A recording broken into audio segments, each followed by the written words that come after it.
Olá, pessoal! Sejam todos muito bem-vindos de volta à nossa série especial sobre os capítulos da Bíblia. Hoje continuamos nossa jornada com um dos momentos mais fascinantes e profundamente significativos das Escrituras, a queda do homem, em Gênesis capítulo 3. Já exploramos os mistérios da criação nos capítulos 1 e 2 e agora mergulhamos nas origens do bem e do mal através desta narrativa incrível.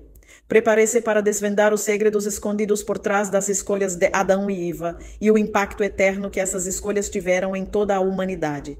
Venha com coração aberto e mente curiosa. Juntos, vamos descobrir como este antigo texto ainda ressoa em nossas vidas hoje. Não perca! Ative as notificações para não esquecer de nenhum detalhe dessa história que é a pedra fundamental da fé de muitos ao redor do mundo.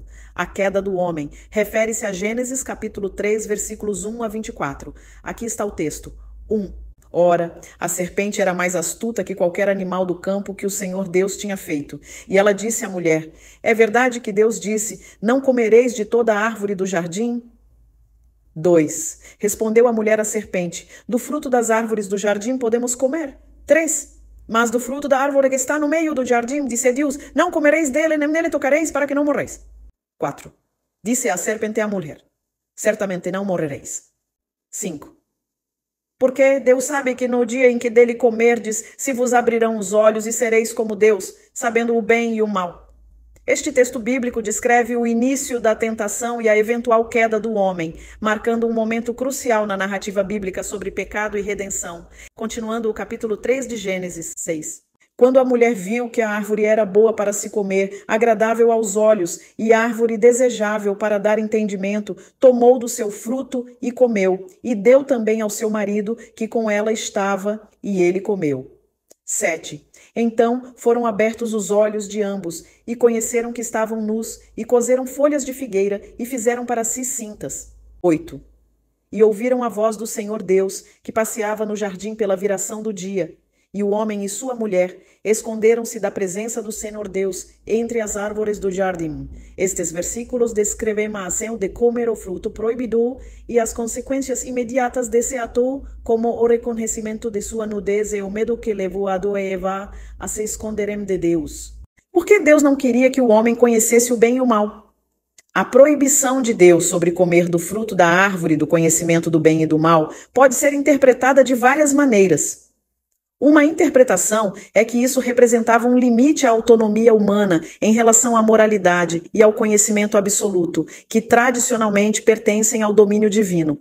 Assim, o comando de Deus poderia ser visto como uma proteção, evitando que o homem enfrentasse as complexidades e os pesos do conhecimento moral absoluto. Além disso, obedecer a Deus sem questionar poderia ser uma forma de demonstrar fé e confiança na sabedoria e bondade divina. Adão e Eva eram inteligentes antes de comer o fruto, no sentido de que podiam pensar, comunicar-se, tomar decisões e cuidar do jardim do Éden. O que mudou após comerem o fruto foi sua consciência moral e a percepção de sua própria vulnerabilidade, simbolizada pelo reconhecimento de sua nudez. Portanto, eles já possuíam inteligência, mas adquiriram um novo tipo de conhecimento que trouxe consigo consciência moral e as consequências de suas ações. Por que a tradição popular usa a maçã se a Bíblia não especifica o fruto? A imagem da maçã como fruto proibido é mais uma construção artística e cultural do que um detalhe bíblico. A Bíblia simplesmente menciona o fruto da árvore do conhecimento do bem e do mal, sem especificar que tipo de fruto era. A associação com a maçã pode ter surgido durante o Renascimento na arte europeia, possivelmente devido a uma mistura de fatores linguísticos, como jogos de palavras entre malum, que em latim pode significar tanto maçã quanto mal, e simbólicos, onde a maçã representava, em várias culturas, conhecimento, imortalidade, tentação, entre outros. Estas interpretações ajudam a aprofundar nossa compreensão dos textos e dos mitos, refletindo sobre como as histórias são contadas e adaptadas através das culturas. 9.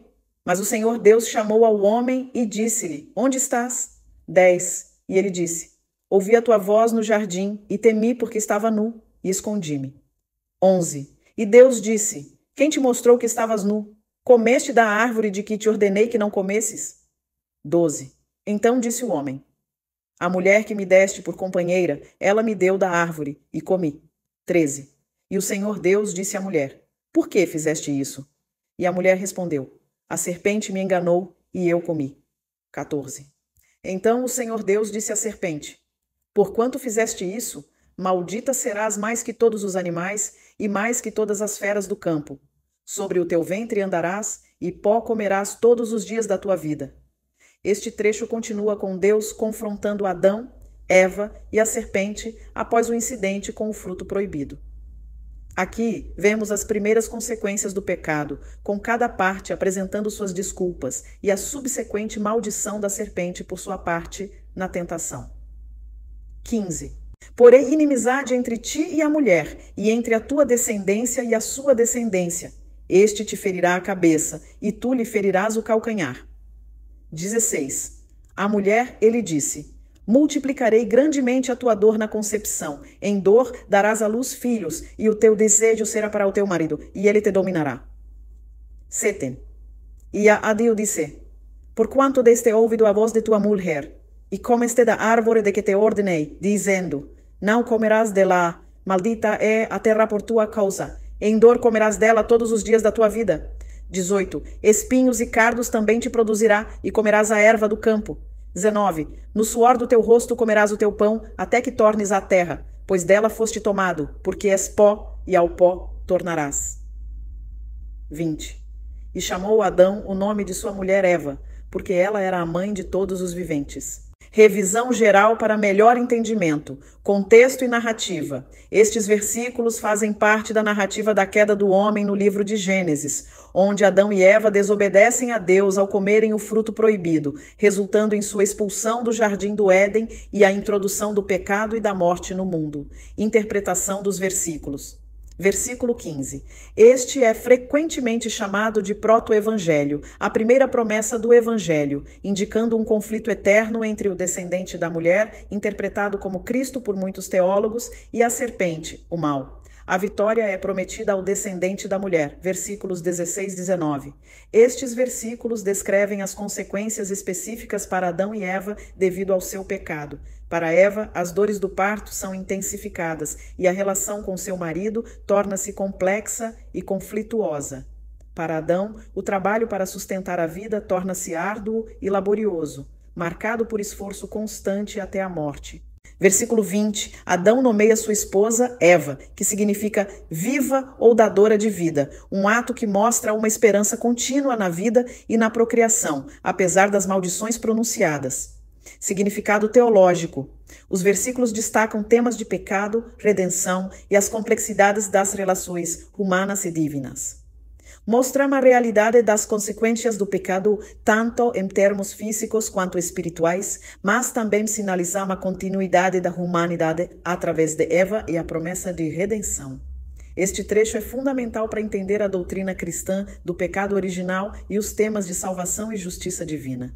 21. E fez o Senhor Deus a Adão e a sua mulher túnicas de peles e os vestiu.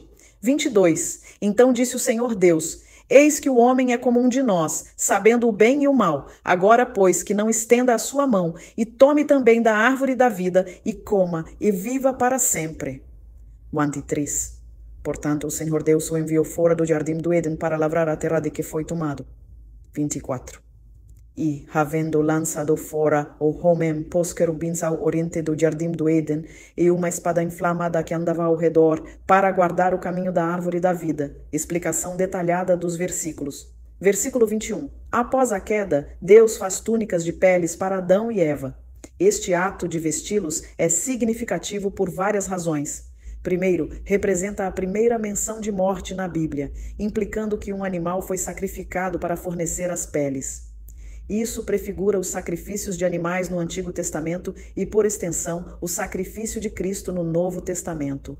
Além disso, mostra a compaixão de Deus mesmo em resposta ao pecado, provendo proteção e cuidado aos seres humanos em sua vulnerabilidade. Versículo 22. Este versículo revela a preocupação de Deus de que o homem, agora ciente do bem e do mal, poderia também tentar alcançar a vida eterna de maneira imprópria, consumindo o fruto da árvore da vida.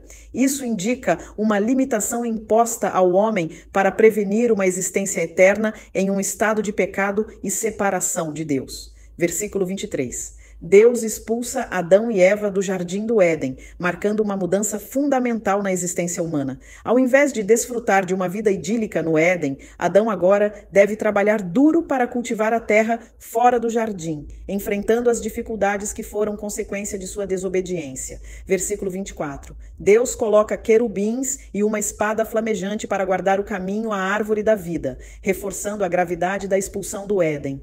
Esses querubins simbolizam a seriedade da separação entre Deus e o homem, e a espada inflamada, a pureza e proteção da santidade de Deus e da vida eterna. Significado teológico geral. Esses versículos mostram a gravidade do pecado e as profundas mudanças que ele causou na condição humana. Eles também destacam a justiça e misericórdia de Deus, justiça na punição do pecado e na proteção da árvore da vida, e misericórdia ao prover vestimentas e, implicitamente, um caminho para a redenção. Essa passagem estabelece temas que são explorados por todo o restante da Bíblia, como a necessidade de sacrifício, a realidade do pecado e separação de Deus e a promessa de salvação. A Bíblia pode ser difícil de entender por suas camadas de significado e contexto cultural antigo, mas cada parte tem um propósito na narrativa maior da relação entre Deus e a humanidade. Um de nós. A quem Deus se refere? O uso da expressão um de nós, em Gênesis 3:22, tem gerado muita especulação e diversas interpretações ao longo dos séculos. Aqui estão algumas das perspectivas mais comuns. 1. Teologia trinitária. Muitos cristãos interpretam essa frase como uma alusão à Trindade, Pai, Filho e Espírito Santo, sugerindo uma conversa dentro da unidade plural de Deus. Esta interpretação reflete uma visão cristã posterior que vê indícios da Trindade mesmo no Antigo Testamento. 2. Conselho divino. Outra interpretação é que Deus está falando a uma corte celestial de seres angélicos ou divinos, como os querubins ou serafins. Essa ideia de um conselho celestial é vista em outras partes da Bíblia, como em Jó 1, onde os filhos de Deus apresentam-se perante ele. 3. Majestático plural. Alguns estudiosos sugerem que o uso do plural pode ser uma forma de plural majestático, um estilo linguístico usado para expressar dignidade ou autoridade. No entanto, essa interpretação é menos comum no contexto do hebraico bíblico. Por que Deus fez vestes de pele para Adão e Eva? Quanto ao motivo de Deus fazer vestes de pele para Adão e Eva, conhecimento e habilidade. Antes do pecado, Adão e Eva viviam em um estado de inocência e simplicidade. Após pecarem, perceberam sua nudez e se cobriram com folhas de figueira, o que indica uma solução temporária e improvisada. É possível que eles não possuíssem o conhecimento ou habilidades necessárias para criar vestimentas mais duráveis ou adequadas. Simbolismo de proteção e sacrifício.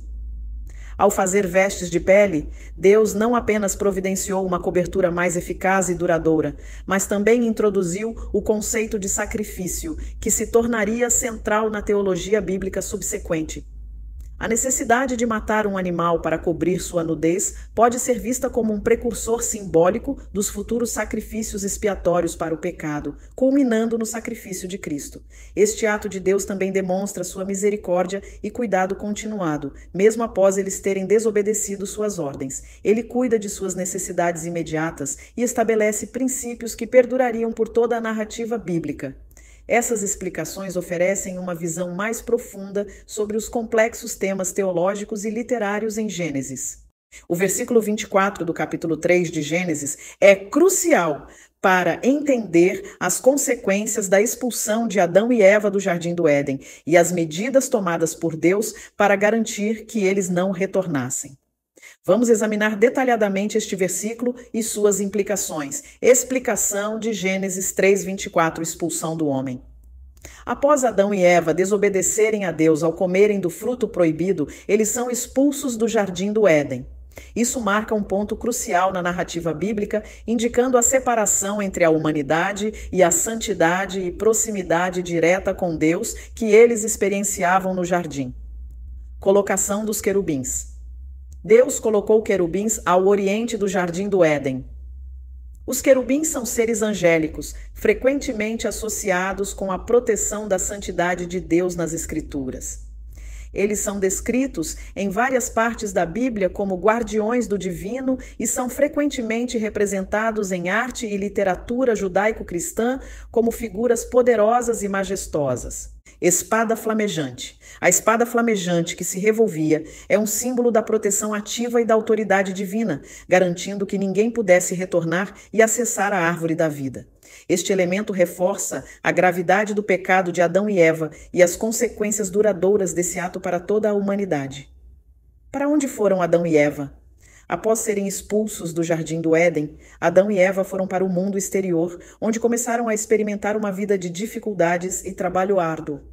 Eles deixarão de viver em um estado de harmonia perfeita e passarão a enfrentar desafios e adversidades, incluindo a necessidade de cultivar a terra e, eventualmente, enfrentar a morte. Vida fora do Éden. A Bíblia relata que eles começaram a procriar e a formar a humanidade, enfrentando as consequências do pecado original, que incluíam dor, sofrimento e separação de Deus.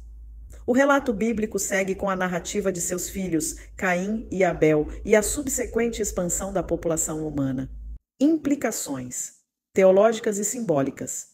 Este versículo e a expulsão do Éden têm profundas implicações teológicas, representando a ideia de que a humanidade foi separada de Deus devido ao pecado, mas também antecipando a promessa de redenção que permeia o texto bíblico. A imagem dos querubins e da espada flamejante protegendo a árvore da vida é uma poderosa representação da santidade, justiça e misericórdia de Deus. O conceito de pecado original. O pecado original refere-se ao primeiro pecado cometido por Adão e Eva ao desobedecerem a Deus no jardim do Éden, conforme relatado em Gênesis. A doutrina tradicional, especialmente dentro do cristianismo, é que esse pecado teve várias consequências. 1. Corrupção da natureza humana. Acredita-se que o pecado de Adão e Eva corrompeu a natureza que eles compartilhavam com seus descendentes. Isso não significa que as pessoas são culpadas pelos atos de Adão e Eva, mas que elas herdam uma natureza humana marcada pela inclinação ao pecado. 2. Separação de Deus.